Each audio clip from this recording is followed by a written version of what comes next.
मुख्य अतिथि विशिष्ट अतिथि महोदयों का शुभागमन हो गया है। जोरदार तालियों से स्वागत अभिनंदन।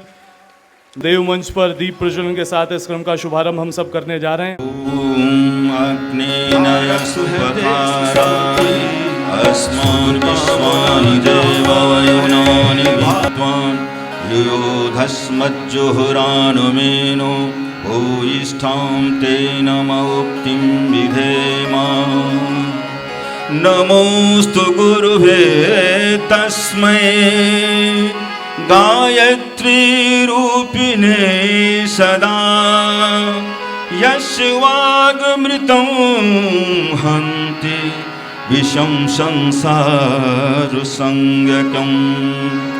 ध्यानमूलं गुरुमूर्तिं पूजामूलं गुरुपदं मन्त्रमूलं गुरुर्वाक्यं मोक्षमूलं गुरुकृपा। सावधान। कुलगीत प्रारंभ।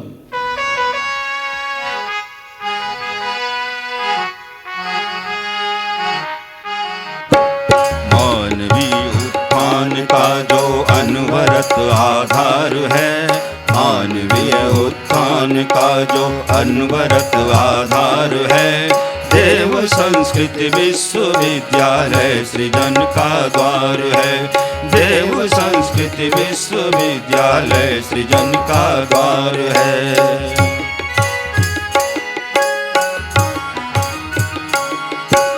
गोद गंगा की हिमालय की मिली छाया इसे, दिव्य वातावरण में पोषित मिली काया इसे।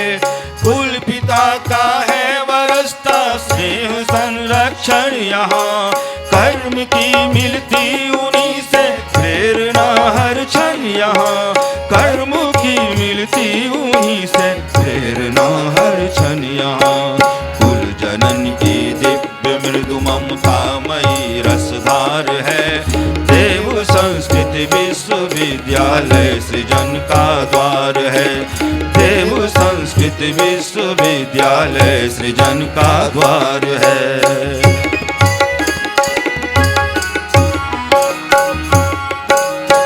यहाँ होता प्रखरतम चेतना का जागरण, आपसी सद्भावना संवेदना का जागरण। यह महामानव बनाने की सुगढ़ टकसाल है, वास कर इसमें युवाओं की बदलती चाल है। वास कर इसमें युवाओं की बदलती चाल है। विश्व फिर लगता उन्हें अपना सगा परिवार है, देव संस्कृति विश्वविद्यालय सृजन का द्वार है। देव संस्कृति विश्वविद्यालय सृजन का द्वार है। मानवीय उत्थान का जो अनवरत आधार है, मानवीय उत्थान का जो अनवरत आधार है, देव संस्कृति विश्वविद्यालय सृजन का द्वार है। देव संस्कृति विश्वविद्यालय सृजन का द्वार है।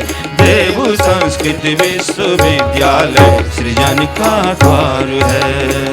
धन्यवाद। हम आदरणीय कुलपति महोदय, प्रतिकुलपति महोदय से निवेदन करेंगे कि हम सभी की ओर से, अखिल विश्व गायत्री परिवार की ओर से, देव संस्कृत विश्वविद्यालय की ओर से आदरणीय महामहोपाध्याय भद्रेश दास स्वामी जी, अध्यक्ष BAPS स्वामीनारायण शोध संस्थान, आपका अभिनंदन, स्वागत अभिनंदन है। हमारे बीच विशेष रूप से पधारे साधु मुनिवत्सल दास स्वामी जी, प्रमुख स्वामीनारायण अक्षरधाम नई दिल्ली, स्वागत अभिनंदन है। आदरणीय कुंवर शेखर विजेंद्र जी, कुलाधिपति शोभित विश्वविद्यालय, स्वागत अभिनंदन है। आदरणीय प्रोफेसर दिनेश चंद्र शास्त्री जी, कुलपति उत्तराखंड संस्कृत विश्वविद्यालय।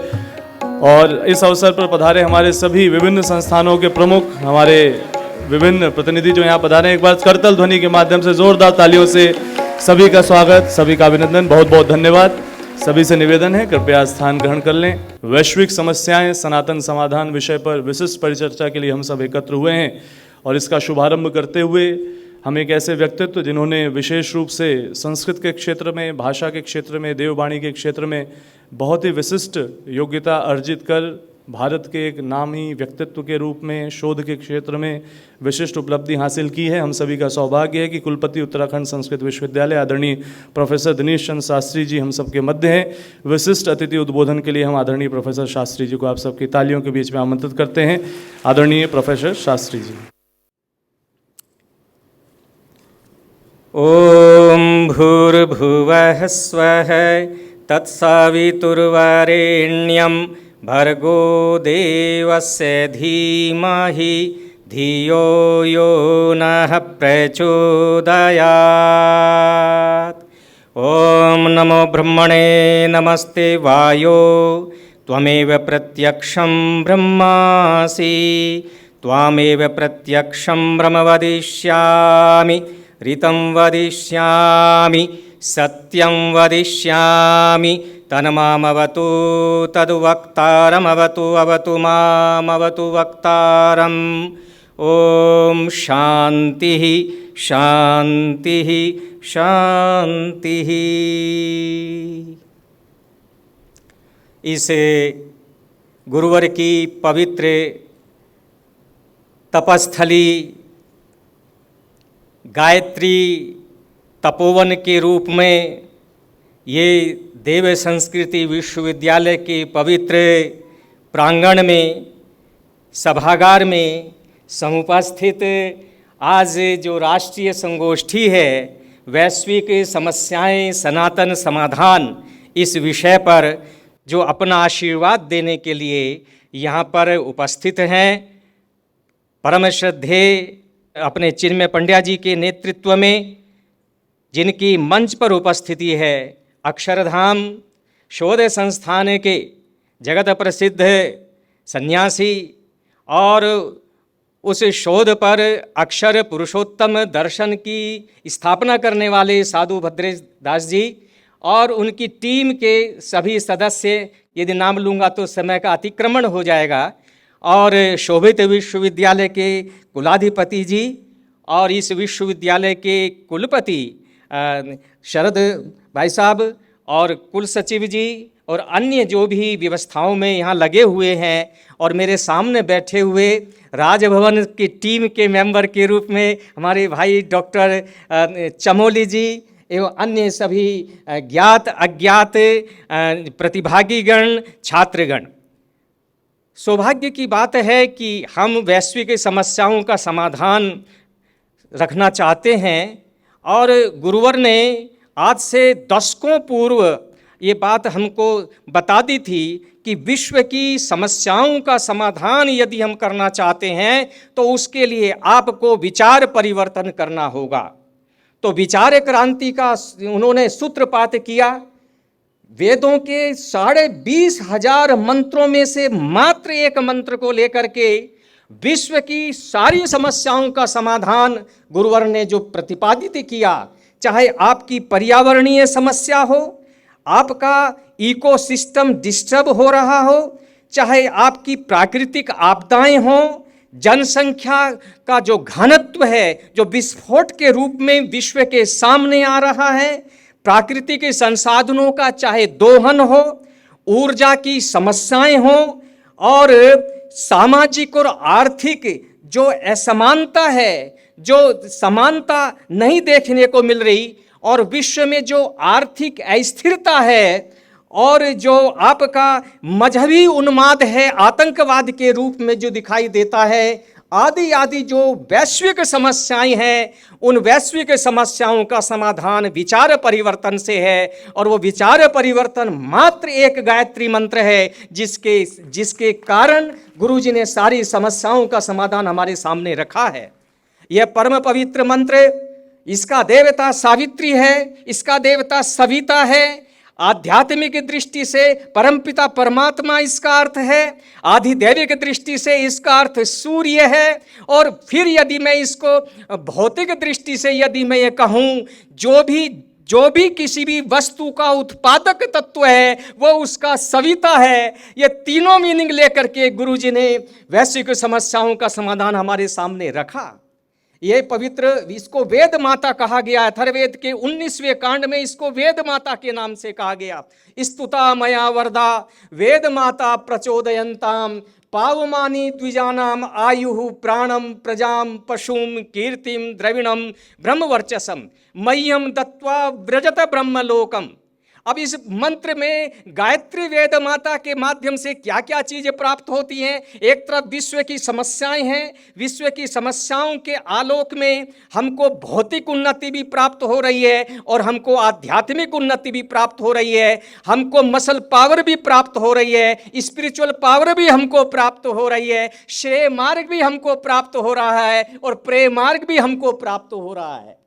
आयु प्राणम प्रजाम पशुम कीर्तिम द्रविणम, ये सब जो है प्रेय मार्ग है, प्रेय मार्ग की सीढ़ियां हैं। अच्छी संतान मेरे देश में हो, खूब पवित्र कमाई से अर्जित मेरे देश में धन हो, लंबी आयु लोगों की हो और यश हमारा फैले और ब्रह्मवर्चस तेज हमारा हो, ये पूरी की पूरी परिकल्पना वेद भगवान ने गायत्री माता के माध्यम से की है। और जब सारी चीजें हमको ये मिल गई, अंत में कहा ब्रजत ब्रह्मलोकम, अंत में हम जो है मुक्ति के द्वार की तरफ बढ़ते हैं। जो ये शक्ति गायत्री मंत्र के माध्यम से हमको प्राप्त होती है। विश्व की सारी समस्याओं का समाधान यही है। अंत में याज्ञवल्क्य के शब्दों में मैं उनके वचन को कहता हुआ अपनी वाणी को विराम दूंगा।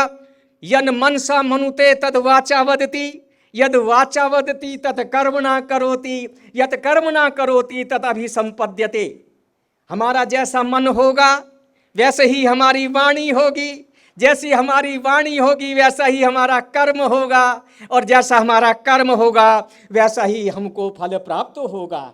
आइए गायत्री साधना के माध्यम से अपने मनों को हम सम्मनन करें, हमारा मन एक सा हो, आकुति हमारी एक सी हो और जब हमारा सम्मनन होगा, संवदन भी हमारा अच्छा होगा और संवदन अच्छा होगा तो फिर संगमन भी हमारा अच्छा होगा। आइए परम पवित्र गायत्री मंत्र का उच्चारण करें और मैं अपने इस वाणी को विराम दूंगा। ओम भूर्भुवः स्वः तत्सवितुर्वरेण्यं भर्गो देवस्य धीमहि धियो यो नः प्रचोदयात्। ओम शांति। परमादरणीय प्रोफेसर शास्त्री सर का एक बार पुनः से करतल ध्वनियों से हम आभार करते हैं, धन्यवाद करते हैं इस विशिष्ट संदेश हेतु। आज के इस विशिष्ट कार्यक्रम में हम सभी का सौभाग्य है कि एक ऐसे व्यक्ति जो विश्व में प्रतिष्ठित सोशल एंटरप्रेन्योर के रूप में अपनी प्रतिष्ठा रखते हैं, साथ ही साथ ASSOCHAM national council for education के चेयरमैन हैं, पैट्रन के रूप में उनकी भूमिकाएं विश्व के अनेकानेक प्रतिष्ठित संस्थानों में हैं और रूरल यूथ को बढ़ाने में जिनकी योग्यता और भूमिका दशकों से रही है, कुलाधिपति शोभित विश्वविद्यालय आदरणीय कुंवर शेखर विजयन सर को हम आमंत्रित करते हैं। आपकी करतल ध्वनि के बीच आमंत्रण कुलाधिपति शोभित विश्वविद्यालय आदरणीय कुंवर शेखर विजयन सर का कि वे विशिष्ट अतिथि उद्बोधन से हम सभी को मार्गदर्शन प्रदान करें। एक बार तालियों के माध्यम से सर का अभिनंदन।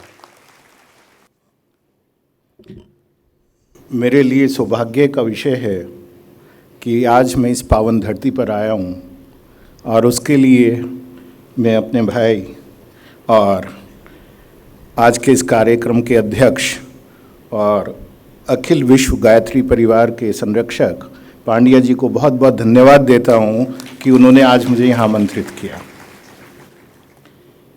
आज के मुख्य अतिथि आदरणीय महोपाध्याय भद्रेश दास जी, वत्सल दास जी मुनि जी, विश्वविद्यालय के कुलपति, कुल सचिव और सम्मानित मंच और सभागार में सभी बैठे विद्वत जन, आज का जो विषय है वो बहुत महत्वपूर्ण विषय है। अक्सर हम लोग बातें करते हैं विश्व की समस्याओं के बारे में और कहीं ना कहीं पूरे विश्व में ही उन समस्याओं का कोई निदान ढूंढते हैं। तो ये चिराग तले अंधेरे वाली कुछ कहावत है कि हमारे पास सब चीज़ों का निदान है, संभवतः हम उधर देख ही नहीं रहे हैं।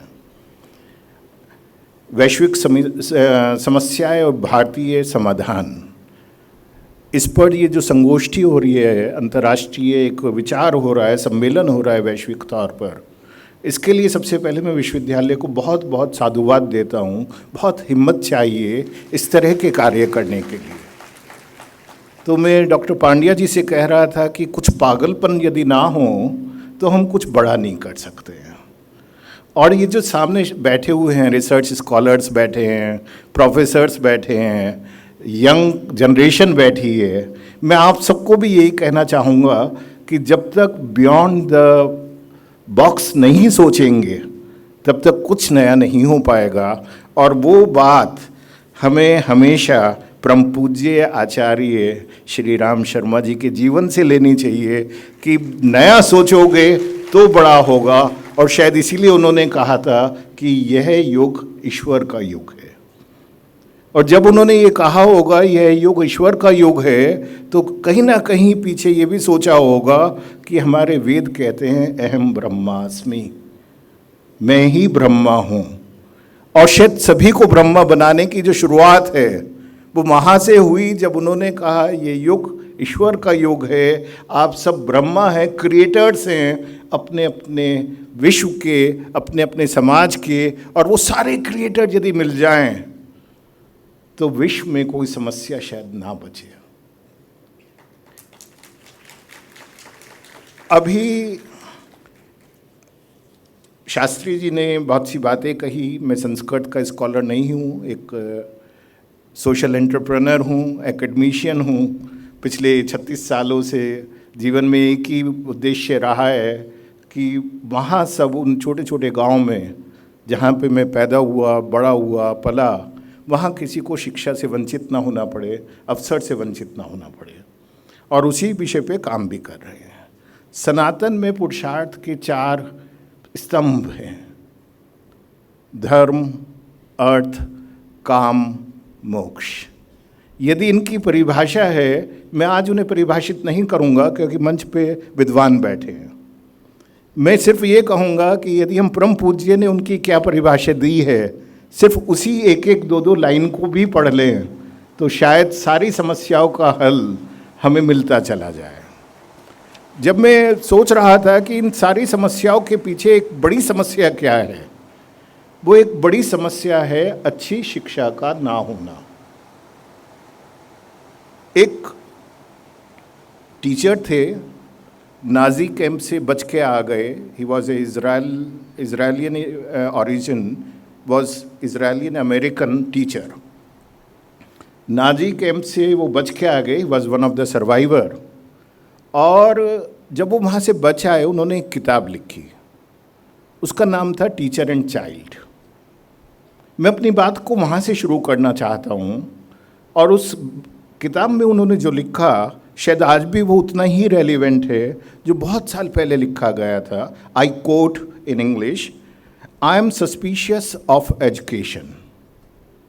My request is help your students to be human first. Your efforts must never produce learned monsters, skilled psychopaths, or educated maniacs.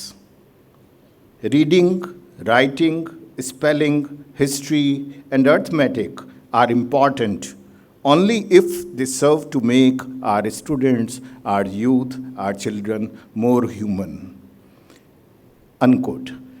शायद यही सारा का सारा सार है कहीं ना कहीं कि जैसे ही हम शिक्षा का स्वरूप बदल दें, शिक्षा में सनातन आ जाए, शिक्षा में विज्ञान की जहाँ बातें हो रही हैं वहाँ ज्ञान भी आ जाए, जिस पर आज IKS के नाम पर हम सब लोग बातें कर रहे हैं, इंडियन नॉलेज सिस्टम के बारे में बातें कर रहे हैं। यदि हम उसे लौटा लाएं, इंडियन विजडम की बात करने लगें, भारतीय ज्ञान की बात करने लगें, तो बहुत सारी समस्याओं का हल हो जाएगा।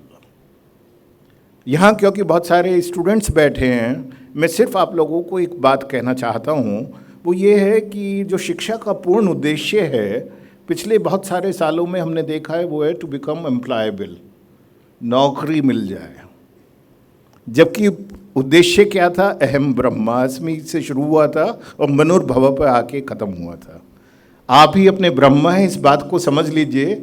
आपको अपने जीवन को, अपने यूनिवर्स को अपना आप क्रिएट करना है और मनुर्भव, मनुष्य बनना है। पहले अच्छा ह्यूमन बीइंग बनना है, नौकर भवा तो बहुत आसान है, जॉब पाना बहुत आसान है, लेकिन उससे पहले कहीं ना कहीं अच्छा ह्यूमन बीइंग बनना है और उसके लिए कार्य करना है। और मैं इस संस्थान में आने के बाद जो पॉजिटिविटी, जो वाइब्रेशंस सुबह से मैं देख रहा हूँ, जब मैं यहाँ आया तब से डॉक्टर पांड्या जी से बातचीत करने में या यहाँ पर देखने में, आप उस ऐसे प्रांगण में हैं जो न केवल उत्तराखंड का पहला विश्वविद्यालय था, लेकिन शायद ये अकेला ऐसा विश्वविद्यालय है जो पिछले 23 सालों से उसी परंपरा, उसी विचार, उसी सोच को लेकर आगे चल रहा है जो इसकी फाउंडेशन में है। इसे बनाए रखिएगा। आज पूरा दिन आप लोग बात करेंगे, बहुत सारे पेपर भी प्रेजेंट होंगे और आप लोग डिफरेंट विषय पे अपनी बातें भी रखेंगे। तो सिर्फ मैं फाउंडेशन की बातें कर रहा हूँ, मैं उससे ज़्यादा बात भी नहीं करना चाहता हूँ। इम्पॉर्टेंट दूसरी चीज़ क्या है, वो ये है कि 3 चीज़ें हमारे शरीर में हैं जिसका आपको ध्यान रखना है, हेड, हार्ट और हैंड। हो ये रहा है हमारी 90% जो एजुकेशन है वो यहाँ तक सीमित है। हम कह रहे हैं इन्हें बौद्धिक रूप से अच्छा बना दिया जाए, इन्हें भावनात्मक रूप से कैसा बनना है इसे छोड़ दिया जाए, कोई और बना देगा आके।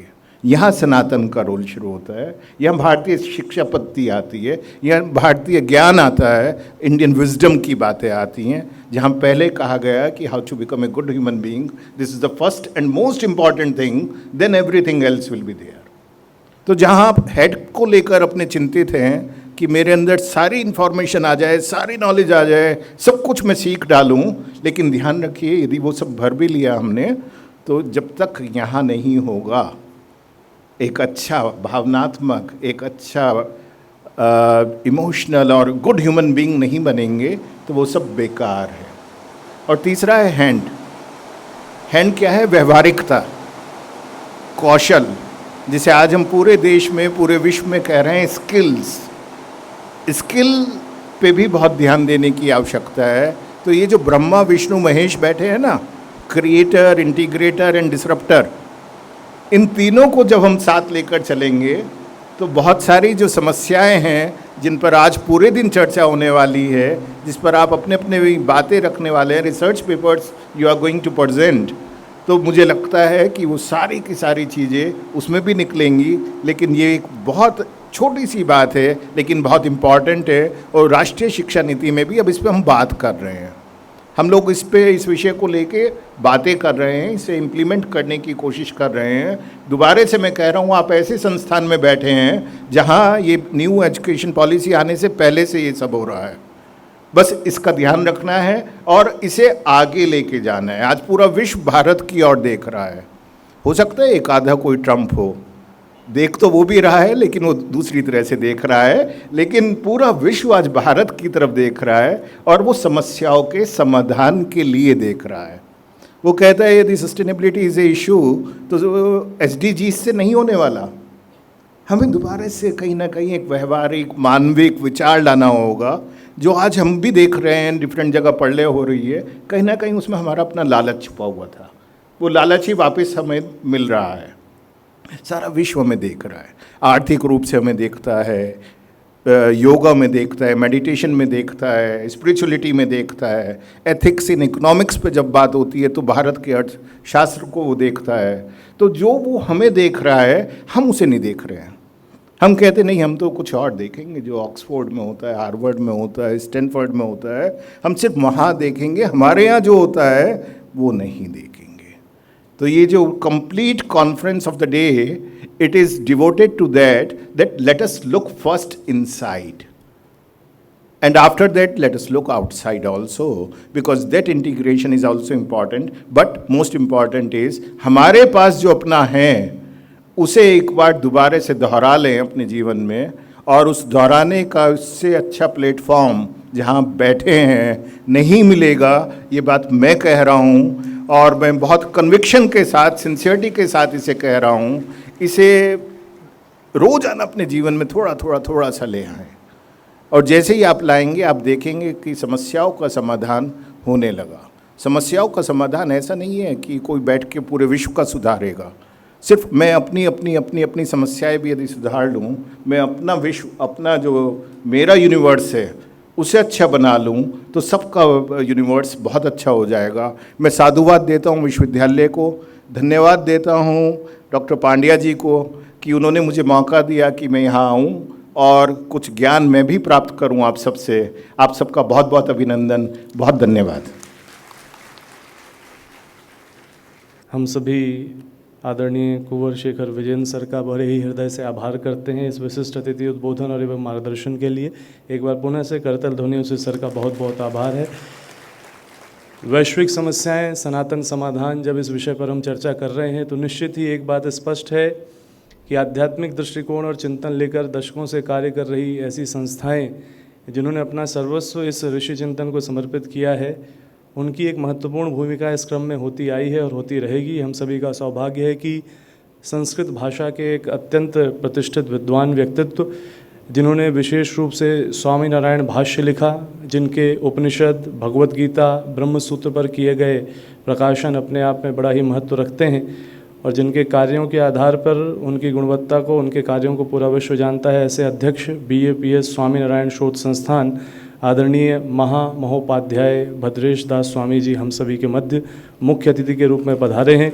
मुख्य अतिथि उद्बोधन हेतु आप सबकी करतल ध्वनियों के मध्य आमंत्रित करते हैं आदरणीय स्वामी जी को। ॐ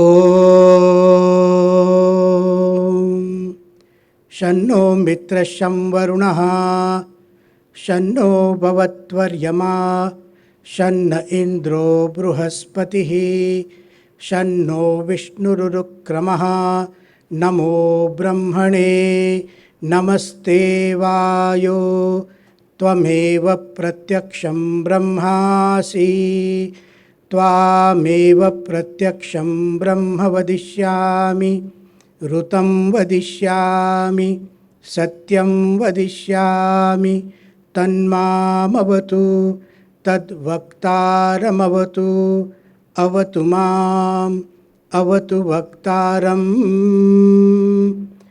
ॐ शान्ति शान्ति शान्तिः। स्वामिनारायणः साक्षादक्षरपुरुषोत्तमः सर्वेभ्यः परमां शान्तिम् आनन्दं सुखमर्पयेत्। ॐ सर्वेभ्यो नमो नमः। मंच पर उपस्थित विद्वद्गण, सर्वश्रोतागण, आप सबके चरणों में मैं प्रणिपात करता हूँ। खासकर आज जो शोध विद्यार्थी यहाँ बैठे हैं, उन सब के लिए एक दिव्य भेंट लेकर मैं आया हूँ। वह है हमारे परम पूज्य गुरुदेव श्री प्रमुख स्वामी जी महाराज और महंत स्वामी जी महाराज के आशीर्वाद, वो मैं आपको समर्पित करता हूँ। बीज से वृक्ष बनने की जो प्रक्रिया है, एक सूक्ष्म बीज कैसे वटवृक्ष बनता है, और उसकी प्रक्रिया का यदि कोई उत्तम उदाहरण हो तो हमारा गायत्री परिवार है।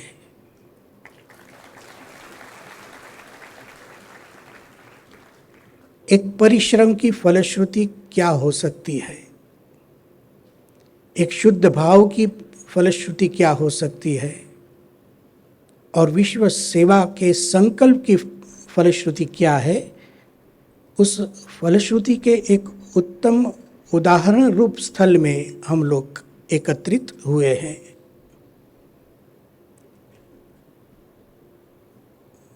परम पूज्य हमारे गुरुदेव प्रमुख स्वामी जी महाराज अनेक बार गायत्री परिवार के विविध कार्यक्रमों में उपस्थित रहे हैं। परम पूज्य प्रणव जी के साथ अनेक बार वार्तालाप हुआ है, परस्पर विचारों का विनिमय भी हुआ है, और वही श्रृंखला आज भी चालू है जो चिन्मय जी के साथ हम ऐसे ही जुड़े हैं। आज हमें आमंत्रित किया तो बहुत आनंद की अनुभूति हो रही है। मित्रों, आज का जो विषय है वैश्विक समस्या और सनातन समाधान। सनातन समाधान यह शब्द ऐसा है कि जो समस्या को भी सनातन बना देता है। हम देखते हैं कि समस्याओं का उल्लेख कब से शुरू हुआ, अर्थात इस सृष्टि में पहली समस्या कब आई। तो लगता है जब से जीवन है तब से समस्या है।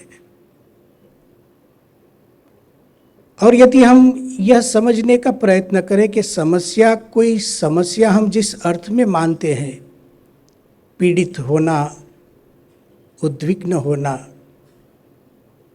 उससे अच्छा है कि हमारे भारतवर्ष ने हमें सिखाया है कि समस्या वो केवल समस्या नहीं किंतु परिस्थिति है। और एक परिस्थिति से निपटने के लिए हमें क्या करना चाहिए, उस दिशा में इस विषय को रखा गया। प्रमुख स्वामी जी कहते थे, हम जब दीक्षा लेने को आए, हमारे साथ पूज्य मुनिवत्सल स्वामी जी भी हैं, और बहुत ही छोटी आयु में हम लोग आए थे दीक्षा लेने। तब प्रमुख स्वामी जी बहुत बातें करते थे, लेकिन उसमें एक बात भारत देश की भी होती थी। वे कहते थे कि भारत देश को सामान्य देश मत समझो। और ऐसा इसलिए कहना पड़ता था कि जब भी हम कुछ विदेश की बातें सुनते थे तो हमारी आंखें बड़ी हो जाती थी, और जब भारत की बातें होती थी तो हम सोने लगते थे। एक आकर्षण, वो एक किस कारण से आया हम नहीं अभी बता सकते हैं। अनेक कारण है उसके कि हमें क्यों आकर्षण है। लेकिन प्रमुख स्वामी जी कहते थे, भारत देश को सामान्य देश मत समझो। उसमें कारण भी देते थे। पहला कारण, हमारा भारत देश शिक्षा की भूमि है। India is a land of education. शिक्षा तो हर जगह पर है, लेकिन हम ऐसा भी कह सकते हैं कि एक शिक्षा पद्धति को जन्म देने वाली भूमि हमारी भारत भूमि है।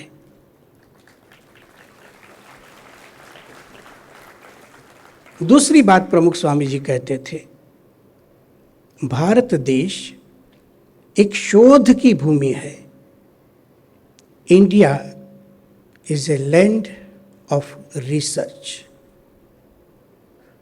एक शोधपूर्ण, आगे हम देखेंगे।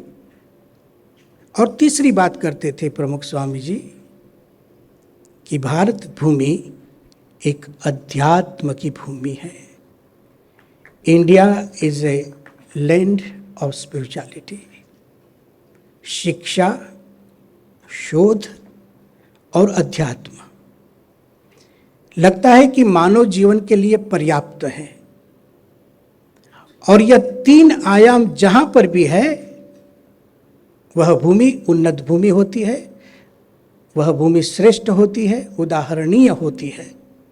और ऐसी हमारी भारत भूमि, वहीं हम लोग जन्मे। एतद्देश प्रसूतस्य सकाशात् अग्रजन्मनः स्वं स्वं चरित्रम शिक्षेरम पृथिव्याम सर्वमानवाः। भारत को कहीं से सीखने की जरूरत नहीं, भारत तो शिक्षक है। प्रमुख स्वामी जी ये कहते थे, शिक्षा, शोध और अध्यात्म, तीनों के उदाहरण हम देखेंगे। लेकिन अब इनकी दिशा क्या रही, भारत की जो शिक्षा है उसकी दिशा क्या रही, भारत के शोध की दिशा क्या रही, और भारत के अध्यात्म की दिशा क्या रही, वो आज के विषय के साथ उसका एक संबंध है।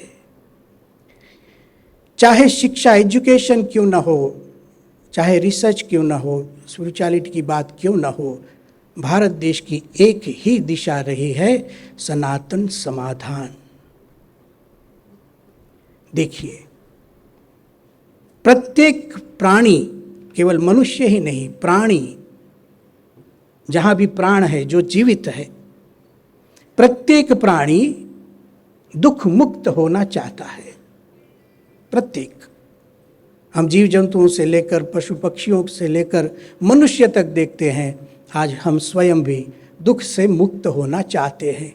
हमारी शिक्षा की दिशा क्या थी? एक उदाहरण मैं उत्तम शिक्षा का देता हूं।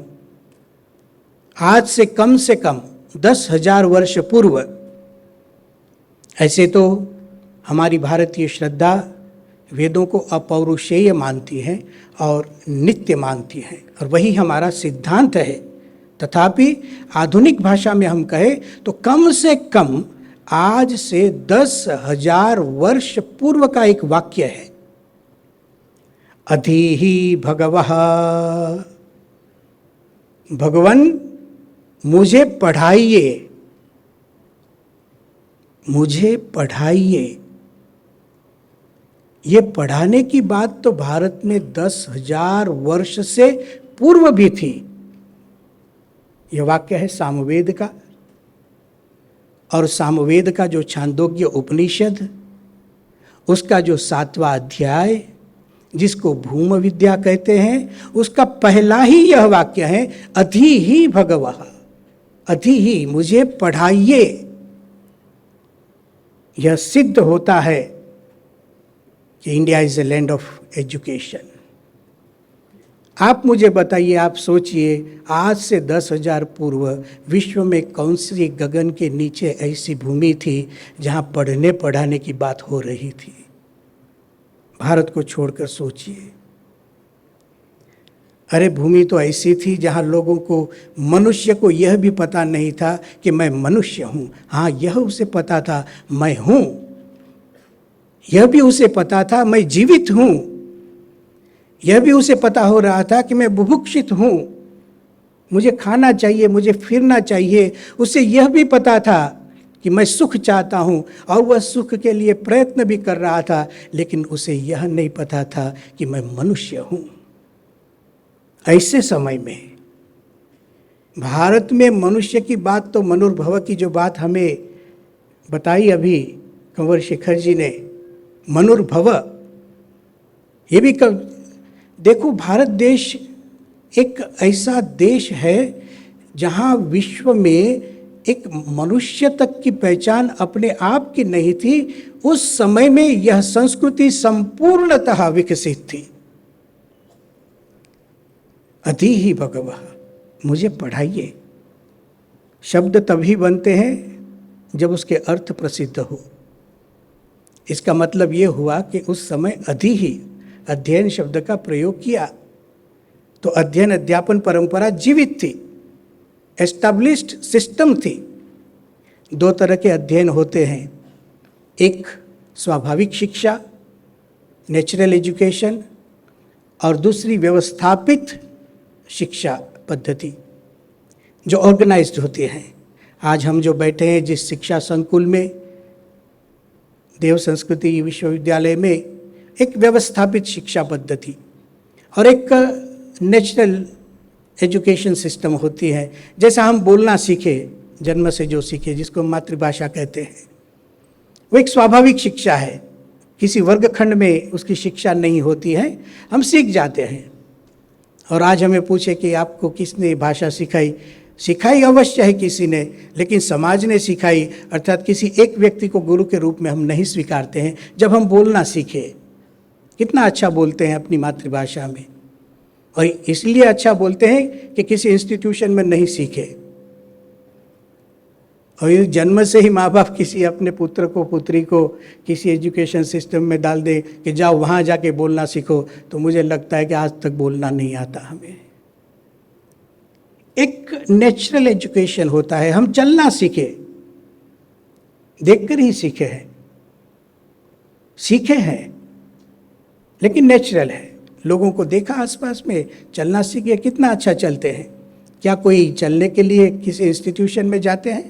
कोई प्रोफेसर सबको बिठाकर बोलेंगे कि चलो now going to explain how to walk, and then he says stand up, और फिर दाहिना पैर निकालिए, धीरे से बायां निकालिए, देखो गिर न जाना, और ये 40 साल के बाद शुरू हो तो ऐसा नहीं है। एक है there is natural education system जो भगवान ने बनाई है। अब जो दूसरी आवश्यक है व्यवस्थापित शिक्षा पद्धति, जिसको हम कहते हैं ऑर्गेनाइज्ड एजुकेशन सिस्टम, जहाँ हमारे गुरुकुल आते हैं। लेकिन भारत ऐसा देश है, उसने ऑर्गेनाइज्ड एजुकेशन सिस्टम की पहल की है। हमने दुनिया में अनेक शिक्षा पद्धति में से एक है। इतना ही नहीं, भारत ने योग्य शिक्षा पद्धति को जन्म दिया है। उसका उत्तम उदाहरण अतिहि भगवः। ये बोल रहे हैं कौन? नारद जी का यह वाक्य है। और किसे कहते हैं? सनत कुमार नाम के गुरु के पास जाते हैं और कहते हैं अतिहि भगवः, भगवान मुझे पढ़ाइए। और फिर सनत कुमार कहते हैं यद्वेत्थ तेन मोपसीद ततस्ते ऊर्ध्वं वक्ष्यामीति। नारद जी, आप जो कुछ भी जानते हो मुझे बताइए। ततस्ते ऊर्ध्वं वक्ष्यामि, मैं उसके ऊपर की बात करूंगा। ये भी एक भारत की विशेषता है। आप गुरुओं का आत्मविश्वास देखिए। कोई शिष्य आता है पढ़ने के लिए तो जो भी पढ़ते हो बताइए, उसके ऊपर की बात करूंगा। कितने शिक्षक आज मिलेंगे? भारत ऐसे शिक्षकों की भी भूमि थी, और ऐसे शिक्षक होते हैं तभी कोई उनके पास शिष्यत्व स्वीकार करके जाता है, अतिहि भगवः कहकर। अब तो नारद जी को बोलना था कि वो कितना पढ़कर आए। मेरे प्यारे दोस्तों, आप सब विद्यार्थी हैं और आप बहुत ध्यान से इस बात को सुनिए, और आप स्वयं भी, मैं जो बात कह रहा हूँ वो उपनिषद में जाकर इस पूरे आख्यान को बहुत ठीक ढंग से एक बार पढ़ लीजिए। छांदोग्य उपनिषद 7वां अध्याय, उस विद्या का नाम है भूम विद्या। नारद और सनत कुमार का एक संवाद है। यद्वेत्थ तेन मोपसीद ततस्ते ऊर्ध्वं वक्ष्यामि। आप जो भी जानते हो मुझे बताइए, उसके ऊपर की बात मैं करता हूं, गुरु ने कहा। अब नारद जी जितना पढ़कर आए हैं वो सुनाते हैं। आज की भाषा में मैं कहूं तो अपना बायोडेटा देते हैं, सुनाते, सीवी सुनाते हैं अपना। ऋग्वेदम भगवो अध्येमि, मैं पूरा ऋग्वेद पढ़कर आया हूं। छात्र की योग्यता देखिए। ऋग्वेदम भगवो अध्येमि, यजुर्वेदम, सामवेदम, आथर्वणम चतुर्थम, इतिहास पुराणम पंचमम, वाको वाक्यम। ऐसा करके बोलते रहते देव विद्याम, जन विद्याम, सर्प विद्याम, क्षत्र विद्याम, नक्षत्र विद्याम, एक के बाद एक विद्याओं के नाम बोलते हैं। ये मैं मूल मंत्र के शब्द बोल रहा हूँ। और अंत में कहते हैं एतद् भगवो अध्येमि, इतना पढ़कर मैं आया हूँ। ये भारत का एक विद्यार्थी है। ये मैं प्रोफेसर की बात नहीं कर रहा हूँ, भारत के एक विद्यार्थी की बात कर रहा हूँ। इतना पढ़कर आया हूँ। कुछ सोचने की बात यहाँ पर है। पहले मैंने कहा कि भारत में शिक्षा पद्धति थी, एक बात पूरी हो गई। कितने प्रकार की विद्याएं 10,000 वर्ष पूर्व प्रसिद्ध थी, उसका भी यह बड़ा उदाहरण है। आज हमने वेदों को सामान्य समझ रखा। क्यों? हमारी शिक्षा पद्धति से जब से वेदों को निकाला गया तब से एक प्रकार का अधपतन भारत का हुआ है। वेद एक विज्ञान का सागर, सिद्धांतों का सागर, जिस एक एक मंत्र को समझने के लिए 6 अंगों की आवश्यकता हो, कितनी वैज्ञानिकता होती है। वेद के एक मंत्र, समझो हम गायत्री मंत्र की उपासना करते हैं, तो गायत्री मंत्र को सुरक्षित करने के लिए, उसके अर्थों के साथ सुरक्षित रखने के लिए हमारे यहाँ 6 सिस्टम थी। शिक्षा, कल्पो, व्याकरणम, निरुक्तम, छंदो, ज्योतिषमिति। एक एक सिस्टम को देखिए, कम से कम 8 से 12 साल लगते एक सिस्टम को कंप्लीट करने में। शिक्षा शास्त्र है, केवल उच्चारण की विधि है, और उच्चारण इतना उत्कृष्ट उच्चारण, और यह भी ऋग्वेद के प्रातिशाक्य होते हैं, यजुर्वेद के प्रातिशाक्य होते हैं। एक एक वर्ण का शुद्ध उच्चार, भाषा शास्त्र, लिंग्विस्टिक्स की बात होती है। उत्तम भाषा शास्त्र भारत का हमें सिखाया जाता है। यह हमारे वेद। अब कल्पना कीजिए, एक वेद के मंत्र को समझने के लिए 6 वैज्ञानिक अंगों की अपेक्षा रहती हो। आज सामान्य क्या है, लोगों को शिक्षा शब्द का अर्थ सामान्य लगता है, ये तो शिक्षण की कुछ बात होगी, केवल उच्चारण पे बात हो रही है। देखो, संस्कृत ऐसी भाषा है जिसको आप केवल बिगाड़ सकते हैं, सुधार नहीं सकते हैं। मेरे विद्यार्थी मित्र बैठे हैं, इस वाक्य पर आज आप चर्चा करना, खाना खाते खाते, चलते चलते। वाक्य फिर से बोलता हूँ, संस्कृत भाषा को केवल आप बिगाड़ सकते हैं, सुधार नहीं सकते। अरे संस्कृति तो ही बिगड़ते बिगड़ते हमारे गुजरात में गुजराती हो गई,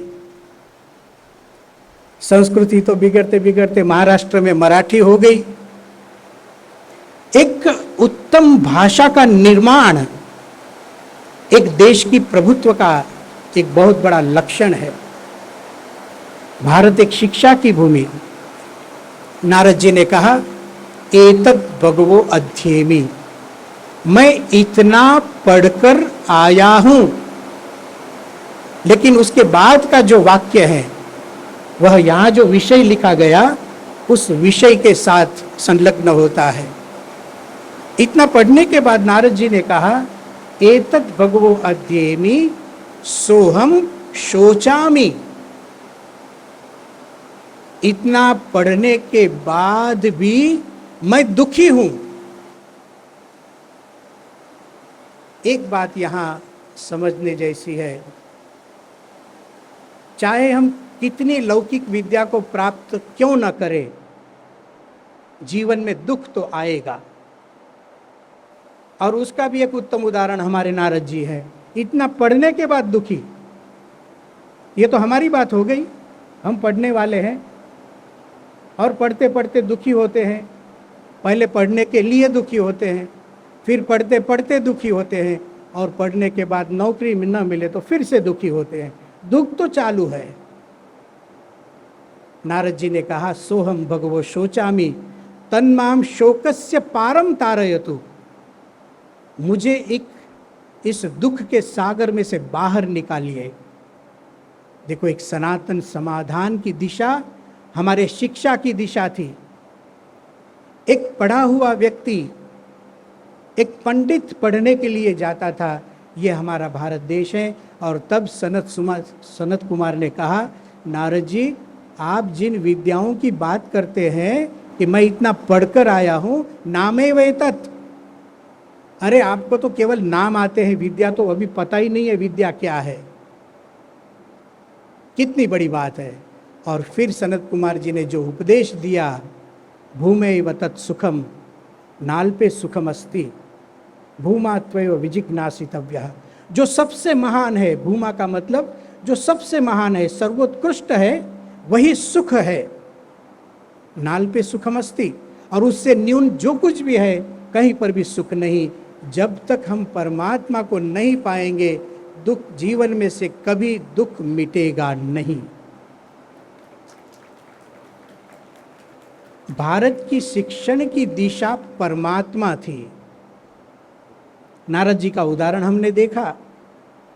एक दूसरा उदाहरण लेते हैं श्रीमद् भगवत गीता से, और उसका उदाहरण है हमारे प्रिय अर्जुन प्रार्थ। विद्यार्थियों के लिए एक उत्तम उदाहरण है अर्जुन। आज मेरे ख्याल से एक अर्जुन नाम से अवार्ड भी दिया जाता है, अर्जुन नाम से। हम सब अर्जुन बनना चाहते हैं। मेरे ख्याल से इसमें कोई विद्यार्थी ऐसा नहीं जो दुर्योधन बनना चाहता हो। जरा अपना हाथ उठाइए जिसको दुर्योधन बनना हो। हाँ, किसी का नाम है दुर्योधन? कोई द पर नाम राशि पर नहीं रखेगा कोई। हम दुर्योधन को पसंद नहीं करते, हम अर्जुन को पसंद करते हैं। लेकिन क्या आपको पता है अर्जुन रोया था? क्या आपको पता है अर्जुन ने धनुष बाण छोड़ दिए थे? क्या आपको पता है युद्ध के समय रणभूमि में, युद्ध भूमि पर ही दो सेना के बीच में धनुष बाण को छोड़कर रथ के पीछे बैठ गया था अर्जुन? तो भी हमारा आदर्श। क्यों आदर्श है? यही उत्तर है। हमारा अर्जुन इसलिए आदर्श है कि वो भी रोया था, तब हमें रोना भी अच्छा लगता है। क्यों? जब अर्जुन भी रोता है तो हमें रोने में क्या तकलीफ है? अर्जुन ने धनुष बाण छोड़ दिया था। देखो समस्या है, अर्जुन ने धनुष बाण छोड़ दिया, हम भी धनुष बाण छोड़ते हैं। किस रीति में? लेखक लिखता नहीं, वो पेन को छोड़ देता है। परीक्षार्थी परीक्षा छोड़ देता है। पढ़ने वाला कक्षा में जाना छोड़ देता है, उदास हो जाता है, घबरा जाता है। और ये सब कुछ अर्जुन को हुआ था, एक प्रतिभा संपन्न व्यक्ति को हुआ था। अर्जुन एक ऐसी प्रतिभा संपन्न व्यक्ति है जिसने बाल्यकाल में जो लक्ष्य वेध किया है उसमें 105 कौरव और पांडवों में प्रथम क्रमांक प्राप्त किया था। एक छोटा सा उदाहरण देता हूँ। द्रोणाचार्य ने एक बार परीक्षा लेने को सोचा, 105 को पंक्ति में खड़ा किया। एक वृक्ष पर एक पक्षी का स्वरूप बनाकर रखा गया था और उसका वेधन करना था। और परीक्षा देने के लिए सबको बुलाया गया।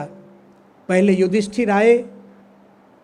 द्रोणाचार्य जी ने कहा, युधिष्ठिर धनुष बाण उठाओ।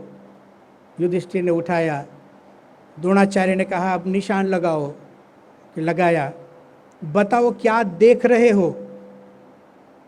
युधिष्ठिर ने कहा, भगवान मैं गगन देख रहा हूँ, गगन में बादल भी विहार कर रहे हैं, मैं देख रहा हूँ। अरे पक्षी को देख रहे हैं या नहीं? क्या वह भी मैं देख रहा हूँ, मुझे पक्षी भी दिखता है। द्रोणाचार्य ने कहा, युधिष्ठिर नापास, अनुत्तीर्ण। युधिष्ठिर अनुत्तीर्ण हो गए, पहला ही विद्यार्थी। हम जिसको कहें होशियार विद्यार्थी, हमारे गुजराती में कहते हैं उसको डायो छोकरो, भला भोला, टाइम टू टाइम आ जाना क्लास में, जो भी लेसन हो ठीक से कर देना, किसी के साथ झगड़ा नहीं, ज़्यादा बोलना नहीं। एक इम्प्रेशन होती है ये बच्चा बहुत अच्छा है। ये अच्छा बच्चा था युधिष्ठिर, वो फेल हो गया, पहला ही अच्छा। नंबर 2 पे दुर्योधन आया। उसको पूछा गया, उठाओ बाण, उठाया। निशान लगाओ, लगाया। बताओ क्या देखते हो? उसने भी कहा, पूरा गगन दिखता है, बादल दिखते हैं, वृक्ष भी दिखता है। फेल, चले जाओ। नंबर 3 पर आने की ही आवाज़ आई, धम धम धम करते करते। कौन आया होगा? समझ गए आप लोग, भीम आया। द्रोणाचार्य जी ने कहा, उठाओ धनुष, उठाया। निशान लगाओ, लगाया। बताओ क्या दिखता है? भीम ने कहा, एक ही वस्तु दिखती है। द्रोणाचार्य चिंतित हो गए। जहां एकाग्रता में युधिष्ठिर फेल हो गए, दुर्योधन फेल हो गया, और ये बाजी मारकर जा रहा है भीम। अरे कभी दरवाजे से आया नहीं, खिड़की से आता है, खिड़की से चला जाता है। कुछ विद्यार्थी ऐसे होते हैं। ऐसी हमारे मन में एक इम्प्रेशन है। तो भीम ने कहा कि मुझे एक ही चीज़ दिखती है। द्रोणाचार्य जी ने पूछा बताओ क्या दिखता है। उसने कहा मुझे एक दुर्योधन ही दिखता है। अरे भाई ठहरो ठहरो ठहरो, फेल। मित्रों, मैं आपसे ये कहना चाहता हूँ कि जब अर्जुन आया और द्रोणाचार्य ने पूछा आपको क्या दिखता है, तब अर्जुन ने कहा केवल पक्षी दिखता है। लक्ष्य वेद के पहले अर्जुन पास हो गए हैं। एकाग्रता और कहा कि लक्ष्य वेद करो, अर्जुन ने किया और फिर उत्तम शिष्य बने द्रोण के। ऐसा अर्जुन, एक पर्सनालिटी देखिए अर्जुन की क्या होती है। ऐसा अर्जुन जब युद्ध करने का समय हुआ तब रोने लगा था।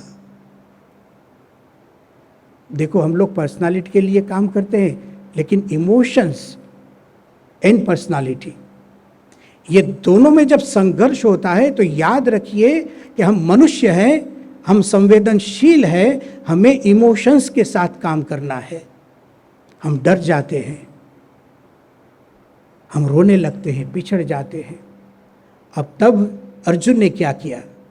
भगवान श्री कृष्ण की शरणागति ली।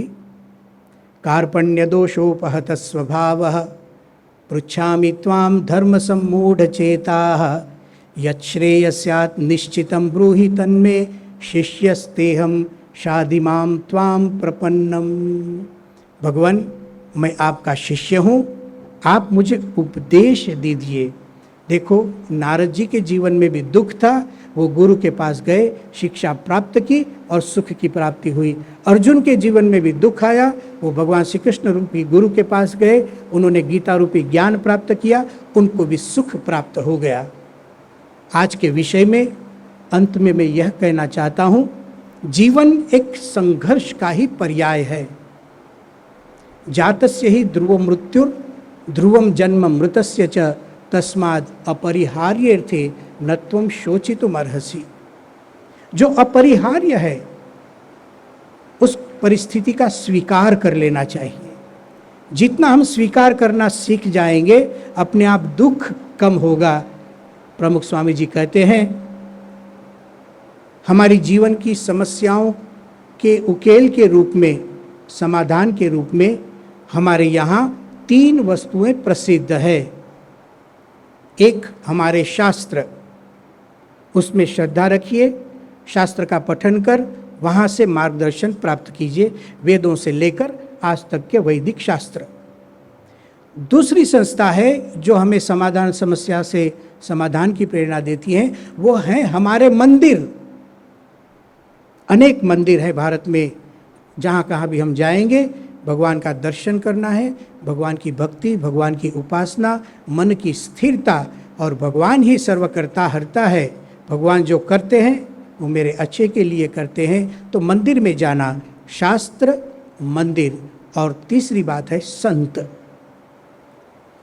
संत अर्थात जिसके जीवन में यह जो शास्त्रों में कहे गए जो भी सिद्धांत हैं वो जिसके जीवन में हो। संत केवल वस्त्र के वर्ण से नहीं बनते हैं। आज मुझे बोलते आनंद होता है कि हमारे प्रणव जी भी एक संत है, चिन्मय जी भी एक संत है, और जब शिक्षा का कार्य करते हैं शेखर कुंवर जी, वो संत है। ये संत बैठे हैं। संत साधुता का नाम है, संत सद्गुणों का नाम है। और ऐसे भारतवर्ष में अनेक संत हुए। हम भाग्यशाली हैं कि आज हमें प्रमुख स्वामी जी की शरण मिली, जिन्होंने दिल्ली में अक्षरधाम जैसे संकुल बनाए। हमारे महंत स्वामी जी महाराज, एक योग्य गुरु को मिलने से जो संतोष होता है, और एक संतोष के साथ एक सुरक्षितता का अनुभव होता है योग्य गुरु मिलने पर। और आप सबके लिए भी एक निश्चिंतता की बात है कि आपको योग्य गुरु मिले हैं। समस्याओं का समाधान बुद्धि से नहीं निकलेगा, केवल बुद्धि से, केवल पुस्तकों को पढ़ने से नहीं निकलेगा। कोई चाहिए। नारद जी तो गए थे सनत कुमार के पास, अर्जुन तो गए थे श्री कृष्ण के पास। हमें भी कहीं जाना पड़ेगा। ऐसे योग्य गुरु की शरण में जाकर हम योग्य मार्गदर्शन प्राप्त करेंगे। अवश्य हमें सनातन सिद्धांत, अरे सनातन समाधान प्राप्त होगा। आज यहाँ देव संस्कृति विश्वविद्यालय में हमें आमंत्रित किया गया। इसके लिए हम सौभाग्य का अनुभव करते हैं। BAPS स्वामीनारायण संस्था की ओर से, अक्षरधाम परिवार की ओर से आप सबके चरणों में प्रणिपात करते हुए मैं मेरी वाणी को विराम देता हूँ। ओम शांति ही शांति ही शांति ही। पूज्य स्वामी जी के इन अनुभवजन्य अनुभवों और बहुत महत्वपूर्ण शिक्षणों के लिए उनका एक बार पुनः से करतल ध्वनि से हम लोग आभार करते हैं और धन्यवाद करते हैं। कार्यक्रम के अगले क्रम में जब हम सभी अध्यक्षीय उद्बोधन के क्रम में बढ़ रहे हैं तो ये हम सभी का परम सौभाग्य है कि सनातन को जीने की एक मंशा, एक भावना लेकर के एक ऐसे दिव्य परिवार में जिनका अवतरण हुआ, सनातन को जीवन के कण कण में, क्षण क्षण में जीते हुए अगर आज हम कहें तो परिवार के 3 से 4 लोगों को संभालना जब लोगों को भारी पड़ जाता है, ऐसे में अखिल विश्व गायत्री परिवार के करोड़ों करोड़ जनों को साथ लेकर 80 से ज़्यादा देशों में, 5000 से ज़्यादा केंद्रों में, और वहाँ से आगे बढ़कर जब एक आध्यात्मिक परिवार आगे बढ़ता है तो भारत की संस्कृति, ऋषि संस्कृति की विरासत को चाहे एशिया के पहले सेंटर फॉर भारतीय कल्चरल स्टडीज़ के रूप में देव संस्कृति विश्वविद्यालय में लाना हो, चाहे UNO, UNESCO, WHO, UNGA जैसे वैश्विक मंचों पे भारतीय संस्कृति को पहुंचाना हो, एक ऐसे व्यक्तित्व जो समाधान परक चिंतन रखते हैं, परम पूज्य गुरुदेव के शिष्य और अखिल विश्व गायत्री परिवार प्रतिनिधि डॉक्टर चिन्मय पांडे जी से अध्यक्षीय उद्बोधन हेतु प्रार्थना।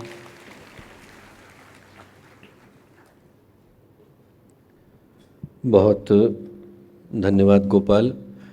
मित्रों, परम पूज्य गुरुदेव परम वंदनीय माता जी की दिव्य उपस्थिति को साक्षी मानते हुए माँ गायत्री के पावन मंत्र के साथ मैं अपनी बात को आरंभ करना चाहता हूँ। माँ गायत्री का ये पावन मंत्र भारतीय संस्कृति की आधारशिला के रूप में विख्यात है। भगवान ने गीता में कहा, गायत्री छंद सामहम, मंत्रों में मैं माँ गायत्री हूँ। और जब आचार्य शंकर ने गायत्री मंत्र का अनुवाद किया, उसके ऊपर भाष्य को लिखा, तो उनके कलम से एक पंक्ति निकली, ओम अत्र गायत्री सावित्री सर्ववेद सारम गायत्री इति। सारे वेदों का सार आकर के इस गायत्री मंत्र के अंदर प्रतिष्ठित हो गया है। जो एक मंत्र को समझ पाता है वो समस्त वैदिक साहित्य की विवेचना को समझ पाने की स्थिति में होता है। और ऐसा कहने के पीछे का कारण क्या है? अभी अभी आदरणीय स्वामी जी ने कहा कि जीवन का जो मूल है वो दुख में है। जो उस दुख से निवृत्ति के मार्ग को प्राप्त करता है वो जीवन में सौभाग्य की संरचना कर पाता है। और उस दुख का मूल कारण क्या है? बंधन।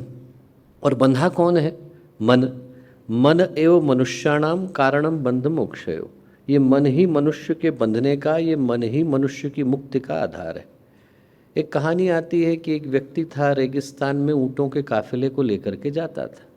एक सराय पर रुका, वहाँ पर बांधने के लिए उसने जब ऊँटों को बांधना शुरू करा तो 99 बंध गए, एक रह गया। एक के लिए रस्सी कम पड़ी। परेशान होकर के खड़ा था कि यदि बिना बांधे छोड़ दूंगा तो रात में ऊँट रेगिस्तान में गहरे निकल जाएगा। एक विद्वान व्यक्ति जाते थे, उनने देखा कि परेशान है। उनने कहा, परेशानी का कारण क्या है? बोले कि यहाँ पर एक रस्सी कम पड़ी है। वो ज्ञानी व्यक्ति बोले, रस्सी नहीं है, तुझको पता है, मुझको पता है, ऊँट को थोड़ा ही पता है। बोले, इसका क्या मतलब है? उनने उसकी गर्दन नीची करी, बांधने का अभिनय किया, खंबे के चारों ओर लपेटा, ऊँट खड़ा हो गया। बंधने की आदत थी, उसी जगह पे खड़ा हो गया। पूरी रात गुजरी, सुबह आया, ऊँटों को खोलना शुरू करा। 99 खुल गए, एक रह गया। कौन सा वाला? जो झूठी रस्सी से बंधा था।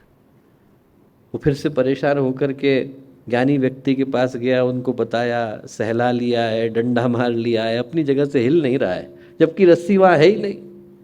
वो ज्ञानी व्यक्ति बोले कि वो झूठी रस्सी से बंधा है, तुझको पता है, मुझको पता है, ऊँट को थोड़ा ही पता है। बोले, इसका क्या मतलब है? दोबारा गए, गर्दन के चारों ओर रस्सी को खोलने का अभिनय किया। जैसे ही ऊँट को लगा कि मैं खुला, वो वहाँ से चला। वो जो झूठी रस्सी है, जिसको वेदांत माया कह करके पुकारता है, उससे सभी बंध गए। खोलने की चाबी और किसी के पास नहीं, हमारे ही पास है। अंदर से चटकरी लगा करके बैठे हैं और चिल्ला रहे हैं कि कोई आकर के खोले। खोलेगा कौन? खोलने का आधार तो हमारे पास है। वो खोलने का मार्ग गायत्री का मंत्र दिखाता है। गाताराम त्रायते यस्मात् गायत्री तेन गीयते। शास्त्र कहते हैं जिसका गायन मात्र करने से व्यक्ति भवसागर से निवृत्त हो जाता है, पार चला जाता है, उस आधार को, शक्ति को हम लोग माँ गायत्री कह करके पुकारते हैं। सद्ज्ञान, सद्भाव, सत्कर्म, सत्प्रवृत्ति की देवी। एक बार स्थिर चित्त शांत मन के साथ उसी शक्ति का आवाहन करते हैं जो आदि शक्ति है माँ गायत्री। ओम भूर्भुवः स्वः तत्सवितुर्वरेण्यं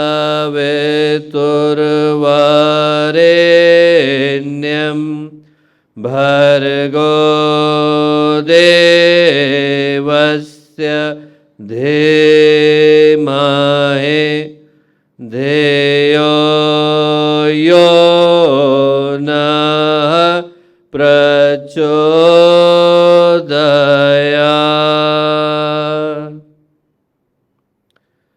मित्रों, परम पूज्य गुरुदेव परम वंदनीय माता जी के दिव्य संरक्षण में अनंत चतुर्दशी का ये पावन दिवस देव संस्कृत विश्वविद्यालय की पवित्र भूमि गंगा की गोद हिमालय की छाया में हम लोग आकर के उपस्थित हुए। आज के इस शुभ अवसर पर, आज के कार्यक्रम में, इस कार्यक्रम की शोभा को, इस कार्यक्रम की गरिमा को बढ़ा रहे इस कार्यक्रम के मुख्य अतिथि, अभी संत कबीर ने लिखा था, आग लगी आकाश में झरझर परे अंगार। आग लगी आकाश में झरझर परे अंगार, संत न होते जगत में जल जाता संसार। ये संसार तो जल गया होता। इसकी रक्षा का दायित्व जिनकी साधुता के ऊपर है, ऐसे अभी जिनका बहुत ही गांधीर्य से भरा, विद्वत्ता से भरा उद्बोधन हम लोगों ने सुना। कार्यक्रम के मुख्य अतिथि आदरणीय महोपाध्याय स्वामी भद्रेश दास जी महाराज, यहाँ पर उपस्थित दिल्ली अक्षरधाम के अध्यक्ष हम लोगों के अनन्य आदरणीय मुनिवत्सल जी महाराज, यहाँ उपस्थित इस कार्यक्रम में, सही पूछें तो आज के कार्यक्रम के अध्यक्ष उत्तराखंड, उत्तर प्रदेश और नई दिल्ली, तीन राज्यों को शोभित कर रहे शोभित विश्वविद्यालय के कुलाधिपति मेरे भातृवत आदरणीय कुंवर जी, यहाँ उपस्थित उत्तराखंड संस्कृत विश्वविद्यालय के कुलपति भी और पूज्य गुरुदेव से दीक्षा को स्वयं ग्रहण करने वाले आदरणीय प्रोफेसर शास्त्री जी, आदरणीय योगेंद्र गिरी माव जी, आदरणीय शरद माव जी, आदरणीय बलदाव भाई साहब, यहाँ उपस्थित ऋषिहुड विश्वविद्यालय से आए सभी आचार्यगण, वहाँ के विद्यार्थीगण, राजभवन से आकर के वहाँ के शिक्षा सचिव आदरणीय डॉक्टर चमोली जी, यहाँ उपस्थित 20 से ज़्यादा विश्वविद्यालयों से आए विभिन्न क्षेत्रों के शोधार्थीगण, विद्यार्थीगण, ऋषिहुड विश्वविद्यालय के सभी विद्यार्थी जो यहाँ आए, देव संस्कृत विश्वविद्यालय के विद्यार्थीगण, मीडिया जगत से आए हम लोगों के अपने सभी भाई बहन और प्यारे मित्रों, आज एक बड़े ही गंभीर विषय पर, विश्व की समस्याएं और भारतीय संस्कृति के समाधान, ग्लोबल प्रॉब्लम्स, इंडियन सॉल्यूशंस, इस विषय पर चिंतन करने के लिए हम लोग यहाँ आकर के एकत्रित हुए। तो एक छोटी यात्रा पर आपको ले जाना चाहता हूँ। छोटा था तो हम लोगों ने समाचार पत्र में एक समाचार पढ़ा, और समाचार ये पढ़ा कि एक इंसान के शरीर को बनाने के लिए आपको जितने केमिकल की आवश्यकता है उसको आप एक मेडिकल सप्लायर की दुकान से 500 रुपये में खरीद सकते हैं। कितने में खरीद सकते हैं? 500 रुपये में। यहाँ पर गोस्वामी तुलसीदास जी कहते हैं, बड़े भाग मनुज तन पावा, सुर दुर्लभ सदग्रंथें गावा। बड़े भाग्य से मनुष्य का शरीर हमको मिलता है, देवताओं के लिए दुर्लभ है, लाइन में लगे हुए हैं, सिफारिश लगवा रहे हैं हमको थोड़े दिन के लिए मनुष्य का शरीर मिल जाए। शास्त्र कहते हैं, क्षितिजल पावक गगन समीरा, पंच तत्व से रचित शरीरा। पांचों महाभूतों ने मिलकर अपना एक एक अंश दिया, तब जाकर के मनुष्य के शरीर का निर्माण हुआ।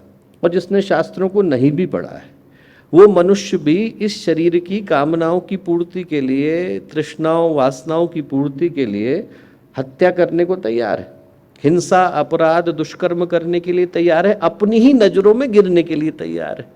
और यहाँ पर विज्ञान कहता है कि उस शरीर को बनाने की कीमत कितनी है, 500 रुपये, बड़ी चीप है, 3 प्लेट चाउमीन से ज़्यादा नहीं।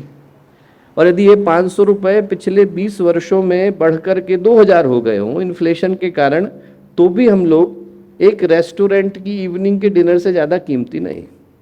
तो पहला प्रश्न तो ये उभर करके आता है कि विज्ञान की दृष्टि से सही अर्थों में हमारी कीमत कितनी है। और इस प्रश्न पर वैज्ञानिकों ने विचार किया। 2013 की घटना है, कैम्ब्रिज साइंस फेस्टिवल से घटना निकल करके आई। रॉयल सोसाइटी ऑफ केमिस्ट्स जितने हैं वो लोग एकत्रित हुए, उन्होंने ये सोचने की कोशिश करी कि इस मनुष्य के शरीर की वस्तुस्थिति में कीमत कितनी है। तो how many elements are needed to make a human body? 59।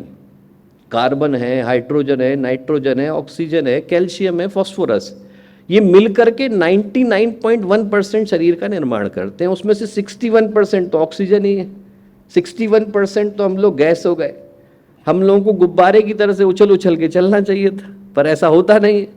वो जो ऑक्सीजन है उसने हाइड्रोजन के साथ शादी कर ली और बन क्या गया, पानी। तो 71% इंसान किस में बदल गया, लिक्विड में। अब आप जरा सोच करके देखो कि भगवान की कैसी अद्भुत लीला है। 2 गैस मिल रही हैं, बना क्या रही हैं, लिक्विड। 2 दुनिया के सबसे लाइट एलिमेंट मिल रहे हैं और बना रहे हैं दुनिया के सबसे भारी एलिमेंट को। उसमें भी जो ऑक्सीजन अकेली है वो फायर का आधार है, जिसको आप लोग फायर ट्रायंगल बोलते हैं। वो हीट, फ्यूल और ऑक्सीजन से मिलकर के बनता है। और जो हाइड्रोजन है वो अकेला हाइड्रोजन बम बनाता है। दुनिया की 2 सबसे खतरनाक चीजें मिलती हैं और उस पानी का निर्माण करती है जिसको पीने के लिए हम लोग हर दिन 7 बिस्लेरी की बोतल लेकर के घूमते हैं। भगवान की अद्भुत लीला। अब इन सारी चीज़ों में आप उठा करके देखो तो ऑक्सीजन जो 61% है उसकी कीमत ज़्यादा नहीं है, 1000 रुपये मिल जाएगी। हाइड्रोजन 1800 रुपये में मिल जाएगी। नाइट्रोजन 30 रुपये में मिल जाएगी। थोड़ा बार्गेनिंग करेंगे तो थोड़ा और कम मिल जाएगी। उसमें से जो कार्बन है वो महंगा है। कार्बन की कीमत है लगभग 51,22,000 रुपये। और जो कैल्शियम और फास्फोरस है उसको इकट्ठा कर ले तो उसकी कीमत थोड़ा और ज़्यादा है, 54,34,000 रुपये। तो 1 करोड़ से थोड़ा ज़्यादा में 99.1% इंसान का शरीर बन करके तैयार हो गया। उसमें बाकी के जो एलिमेंट बचे 53, उनमें से 24 असेंशियल है। उनके बगैर जीवन का निर्माण संभव नहीं। इसका मतलब ये नहीं है कि बाकियों के बगैर संभव है। इसका मतलब मात्र इतना है कि बाकियों के विषय में शोध अभी हुई नहीं है। अकेले हमारी बॉडी के अंदर 10 वर्ष की शोध है कि एक सेल के अंदर 10 लाख से ज़्यादा सिलीनियम के एटम है। और वो जो सिलीनियम है बढ़ गया तो लिवर को डैमेज कर देगा, घट गया तो ब्लड प्रेशर ला देगा, आर्थराइटिस ला देगा और इंसान को रेस्पिरेटरी डिफिकल्टी पैदा कर देगा। कैडमियम है वो पिछली सदी का गिफ्ट है। जब से हम लोगों ने फर्टिलाइजर डालना शुरू करा तब से प्लांट के अंदर कैडमियम जाना शुरू हुआ और हर व्यक्ति के शरीर में 80 माइक्रोग्राम कैडमियम हर रोज आ रहा है। और वो आपको कुछ अच्छा नहीं दे रहा है, आपको हार्ट की तकलीफ दे रहा है, कैंसर दे रहा है और रीनल प्रॉब्लम दे रहा है। तो बहुत सारी ऐसी चीज़ें हैं जिनके विषय में न विज्ञान जानता है और न वैज्ञानिक शोधे जानते हैं। पर इन सबको मिला लिया जाए, जितने 59 एलिमेंट है, तो एक ऐसा अद्भुत शरीर तैयार होता है जिसके अंदर हर चीज़ अपने आप में अद्भुत है। हर सेकंड के अंदर 10 लाख रेड ब्लड सेल का निर्माण हमारा शरीर कर देता है। 7 बिलियन एटम से शरीर जाकर के तैयार हुआ। अकेले आपके लंग को फैला दें तो टेनिस कोर्ट के बराबर हो जाएंगे। उसके अंदर के एयरवेज को फैला दें तो यहाँ से मालदीव तक पहुँच जाएंगे। 2909 किलोमीटर लंबे हैं। आपके अंदर की ब्लड वेसल को फैला दें तो धरती की 2.5 बार परिक्रमा कर लेंगे। हर व्यक्ति के अंदर जितना डीएनए है उसके सेल को एक के ऊपर एक लगा दे तो we would reach all the way to Pluto. आप जरा सोच करके देखो, ऐसा अद्भुत इंसान का शरीर है। आप सोचेंगे भारतीय संस्कृति का विषय है, मैं ह्यूमन एनाटॉमी क्यों पढ़ा रहा हूँ? इसलिए पढ़ा रहा हूँ कि ये जो बना इसको आप विवेकानंद कह करके नहीं पुकार सकते। ये जो बना है वो सिर्फ इंग्रेडिएंट है। जैसे कोई आटे को रख ले, दाल को रख ले, चावल को रख ले तो खाना तैयार नहीं हो जाता है, उसको बनाने वाला कोई चाहिए। इस इंसान को जिसको आपने 99.1% से उठा करके बनाया, जिसकी कीमत 1 करोड़ 10 लाख से ज़्यादा नहीं है, जीएसटी लगा लें तो 1 करोड़ 30 लाख का हुआ।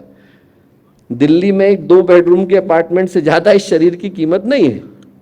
उसके अंदर से विवेकानंद निकल करके आते हैं, गुरुदेव निकल करके आते हैं।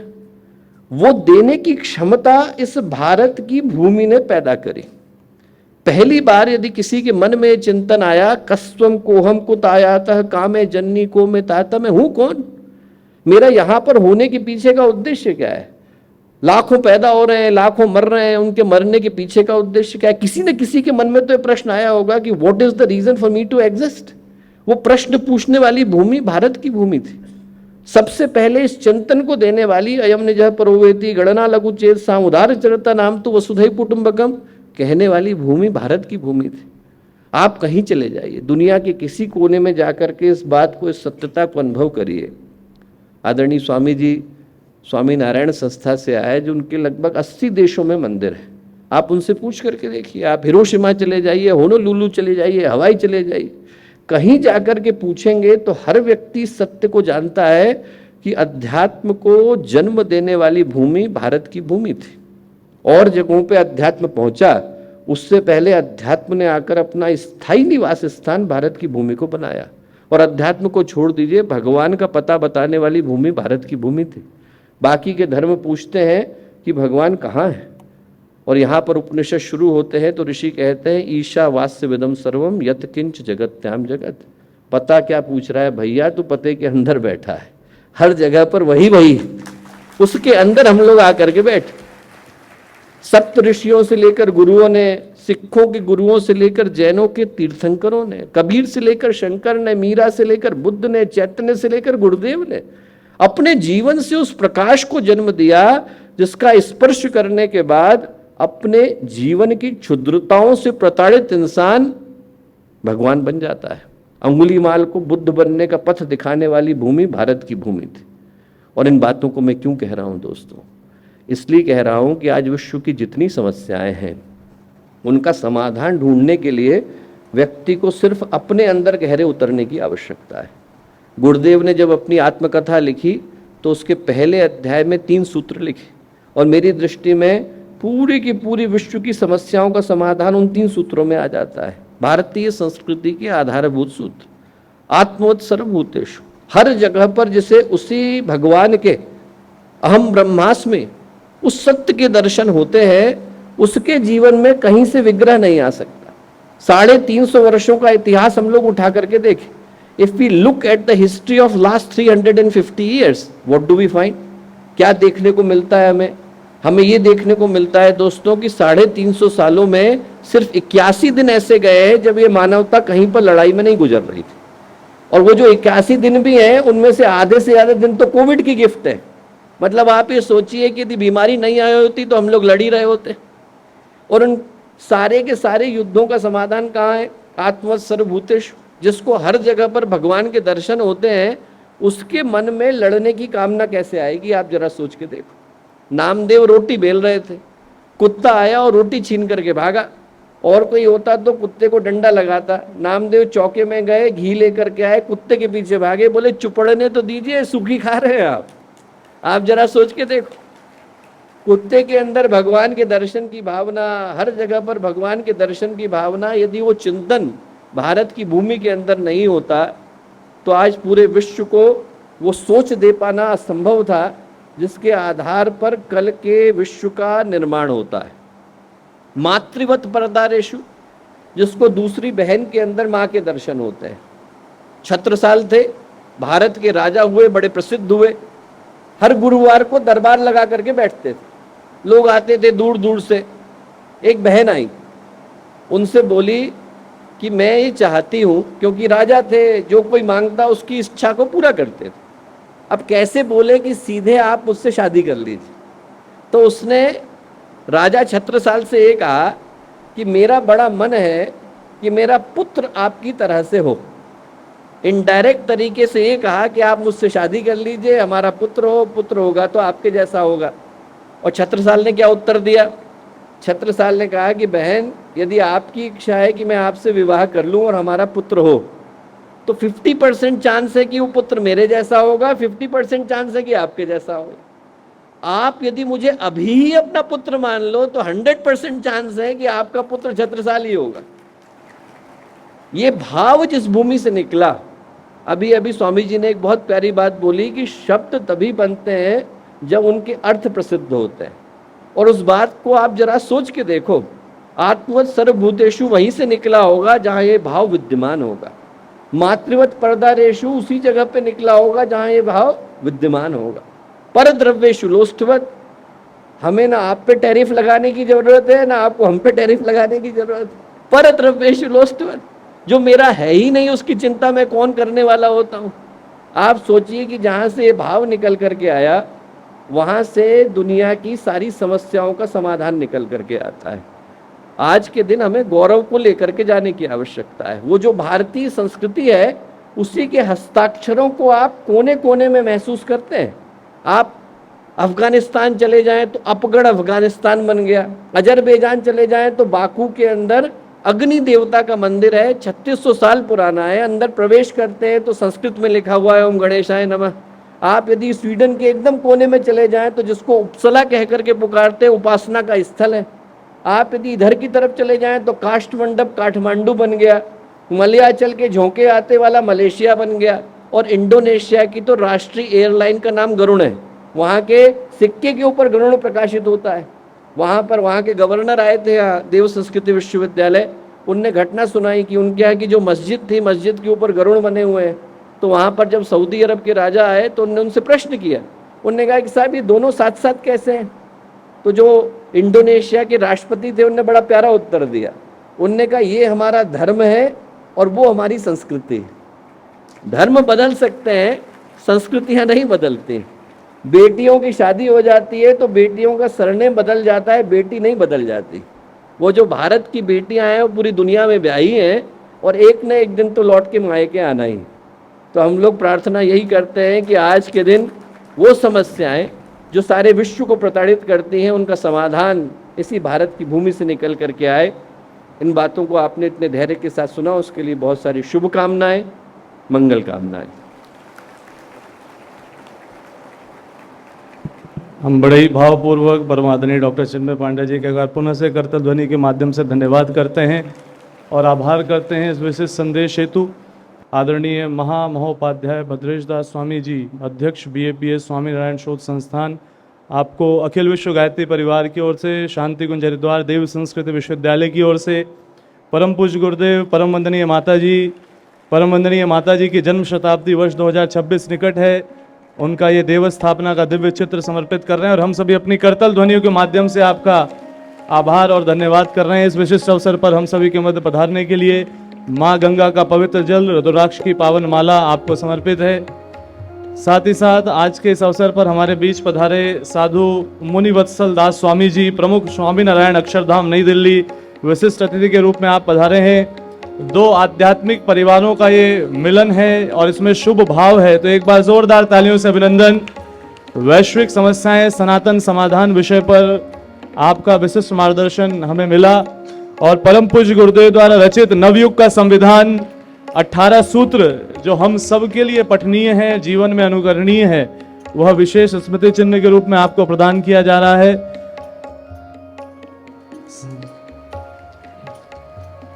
और साथ ही साथ आप ही की उपस्थिति में हम लोग विमोचन का क्रम भी संपन्न कर सकते हैं। विमोचन का क्रम भी हमारे अतिथियों के समक्ष ही संपन्न कर सकते हैं। हम सभी विमोचन के क्रम को भी यदि हम साथ में संपन्न करें, स्वामी जी महाराज की ओर से शांति कुंज अखिल विश्व गायत्री परिवार परमादरणीय डॉक्टर चिन्मय पांडे जी को यह पवित्र पावन मंदिर जो पूरे विश्व में अपनी छवि रखता है, उसकी एक कृति दी जा रही है। साथ ही साथ विमोचन, यहाँ पर 2 मुख्य विमोचन आज के समय में हो रहे हैं और उससे पूर्व अखिल विश्व गायत्री परिवार की प्रतिनिधि के रूप में परम आदरणीय डॉक्टर चिन्मय पांडे जी का सम्मान BAPS स्वामीनारायण संस्थान की ओर से हमारे पूजनीय स्वामी जी कर रहे हैं और स्वामी जी का आशीर्वाद इस दिव्य चित्र और इस भाव के माध्यम से समर्पित करते हुए, और ये पवित्र माला, ये सम्मान है परिवार का, सभी के मिले जुले भावों का। हम सभी एक बार पुनः हृदय से आभार करते हैं और धन्यवाद करते हैं आज के इस विशिष्ट अवसर पर पधारने के लिए पूज्य स्वामी जी का।